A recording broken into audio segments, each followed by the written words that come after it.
Participate చేస్తున్నారు. రామ్నాథ్ గారు political analyst, Rajani గారు జనసేన అధికార ప్రతినిధి. నమస్తే రజనీ గారు. అలాగే రేగిడి లక్ష్మణరావు గారు వైసీపీ అధికార ప్రతినిధి. మిగిలిన గెస్టులు కూడా కాసేపట్లో జాయిన్ అవుతారు. టు స్టార్ట్ విత్ రామ్నాథ్ గారు, చూశారు కదా నేను చంద్రబాబు గారు అసెంబ్లీలో మాట్లాడుతూ తన మీద బాబ్లీ కేసు ఒకటే ఉంది, అది మినహాయించి మిగిలిన 17 కేసులు వైసీపీ ప్రభుత్వం వచ్చిన తర్వాత పెట్టినవే. అంతేకాకుండా ఎంతమంది ఉన్నారు లేచి నుంచోండి కేసులు పెట్టించుకున్న వాళ్ళు అంటే 80% మంది లేచి నుంచున్నారు అసెంబ్లీలో. ప్యానెల్లో ఉన్న అందరికీ గుడ్ మార్నింగ్. నిన్న మనం చంద్రబాబు నాయుడు గారు అధికారం చేపట్టిన రోజు నుంచి ఈ శ్వేతపత్రాలను విడుదల చేసేటువంటి ఒక ప్రక్రియలో భాగంగా మనం నిన్న అసెంబ్లీలో లా అండ్ ఆర్డర్ పైన ఆయన శ్వేతపత్రం రిలీజ్ చేయడం చూసినాం.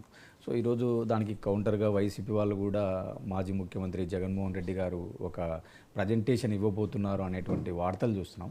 అంటే నేను కూడా నిన్న అసెంబ్లీలో చంద్రబాబు నాయుడు గారి ప్రజెంటేషన్ మొత్తం చూశాను. ఆయన I think north Korea south Korea మరి సబ్జెక్ట్ టు కరెక్షన్.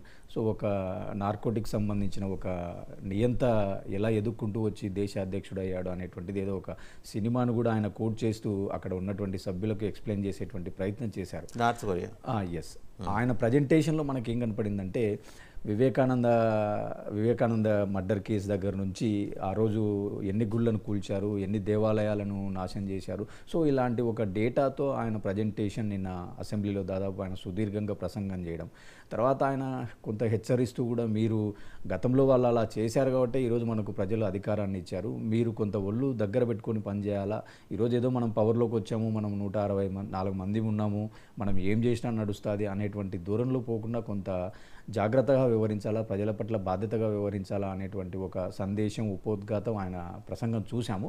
అలాగే ఆయన గురించి మీరు ఇందాక అన్నట్టుగా ఆయన గురించి చెప్పుకుంటూ నా గురించి కేవలం ఒక బాబ్లీకి సంబంధించిన కేసు మాత్రమే ఉండేది, జగన్మోహన్ రెడ్డి గారు అధికారంలోకి వచ్చిన తర్వాత నా పైన చాలా కేసులు పెట్టారు అంటూ రఘురామకృష్ణంరాజు గారు, చాలామంది శాసనసభ్యులు, ఇక్కడ ఉన్నటువంటి వాళ్ళలో దాదాపుగా 80% మంది పైన కేసులు ఉన్నాయి అనేటువంటిదంతా ఆయన నరేట్ చేశారు. నేనేమంటానంటే ఈరోజు ఆయన అధికారంలోకి వచ్చాడు. సో అధికారంలోకి వచ్చిన తర్వాత జరుగుతున్నటువంటి మొదటి సమావేశాలు, బడ్జెట్ సమావేశాల సందర్భంగా జరుగుతున్నటువంటి ఈ చర్చల్లో ఇక్కడ వాళ్ళు ఏం చేస్తున్నారంటే గత ప్రభుత్వంలో ఏదైతే వాళ్ళు అధికారంలో లేనప్పుడు ప్రొజెక్ట్ చేశారో అదే డేటాను ఈరోజు మళ్ళీ అసెంబ్లీ ద్వారా ప్రజల ముందు పెట్టేటువంటి ఒక ప్రయత్నం జరుగుతుంది. నేనేమంటానంటే ఇన్ని రోజులు చెప్పినటువంటి మాటలే ఈరోజు వాళ్ళు కొంత అధికారికంగా లెక్కలతో చెప్పడం జరుగుతుంది తప్ప అందులో పెద్ద తేడా లేదు. ఈ విషయాలను వాళ్ళు ఇంకా మహా అయితే 1 నెల 2 నెలల కంటే ఏం చెప్పుకోలేరు. ఎందుకంటే తర్వాత రోజులలో వాళ్ళకు చాలా ఛాలెంజెస్ ఉంటాయి, బాధ్యతలు ఉంటాయి. వాళ్ళు ఏవైతే హామీలు ఇచ్చారో అలాంటి హామీల పైన ప్రతిపక్షాల నుంచి ఇతర పక్షాల నుంచి కొన్ని ప్రశ్నలు ఎదురవుతాయి. కాబట్టి ఒక 2-3 నెలల పాటు వాళ్ళు ఇదే అంశాలను కొనసాగిస్తూ కొంత ప్రతిపక్షం పైన గత ప్రభుత్వం పైన కొంత ఎత్తిపోసేటువంటి ప్రయత్నం జరుగుతుంది తప్ప ఇది ఫ్రీక్వెంట్గా జరగదు. ఎందుకంటే రేపు పొద్దున వీళ్ళకు కూడా ఒక 6 నెలలు 1 ఇయర్ ఒక స్టిబ్యులేటెడ్ టైం అయిపోయిన తర్వాత మీరు ఈ వచ్చిన 1 ఇయర్లో ఏం చేశారు, మీరు జరిగిన తర్వాత క్రైమ్ ఎలా ఉంది. ఇప్పుడు క్రైమ్ అనేది ఏంటంటే నేనేమంటానంటే ఇప్పుడు క్రైమ్ అనేది ఈ రోజు ఏ ప్రభుత్వాలు ఒక వ్యక్తి వ్యవస్థల ద్వారా అరికట్టలేరు. క్రైమ్ అనేది కూడా దేశంలో ఒక నిరంతర ప్రక్రియ.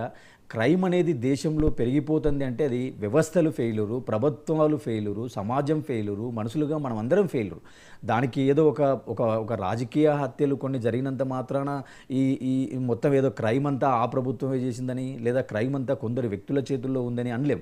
ఈరోజు డ్రగ్స్ తీసుకోండి, రైతుల ఆత్మహత్యలు తీసుకోండి, మహిళలపైన దాడులు తీసుకోండి, హత్యాయత్నాలు తీసుకోండి, సీనియర్ సిటిజన్స్ పైన దాడులు తీసుకోండి. సో ఇలాంటి డేటా అంతా మీరు ఒకసారి ఎన్సీఆర్బీ డేటా తీసుకుంటే ఈరోజు వాళ్ళు 2014-19లో వాళ్ళు ఎక్కువ ఎన్సీఆర్బీ డేటా ప్రకారం ఏపీలో క్రైమ్ జరిగింది.